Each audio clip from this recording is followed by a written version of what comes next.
Allahumma salli ala Muhammad. Pada hari ini saya akan menerangkan berkaitan dengan cara nak extend validity OneXOX.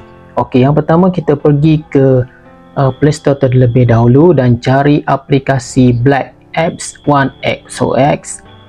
Okey, kalau dah jumpa kita kena install aplikasi ini.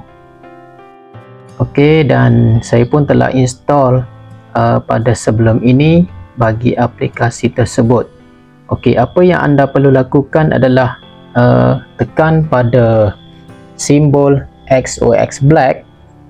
Okey, ini adalah paparan bagi aplikasi tersebut dan saya telah masuk ke dalam akaun. Okey, kemudian kita pergi kepada XOX Mobile. Kemudian kita scroll dekat bawah. Ada satu function di bawah sebelah kanan iaitu purchase validity. Tekan kat situ, kemudian kita akan nampak dua butang iaitu 6 months dan 12 months. Kat sini kita boleh panjangkan tempoh validity sama ada nak 6 bulan ataupun 12 bulan. Saya akan cuba tekan purchase untuk membeli.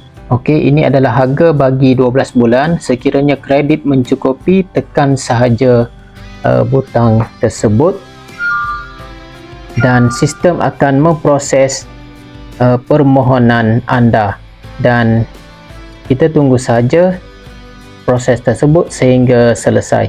Setakat ini dahulu video pada kali ini. Jumpa lagi untuk video akan datang. Terima kasih.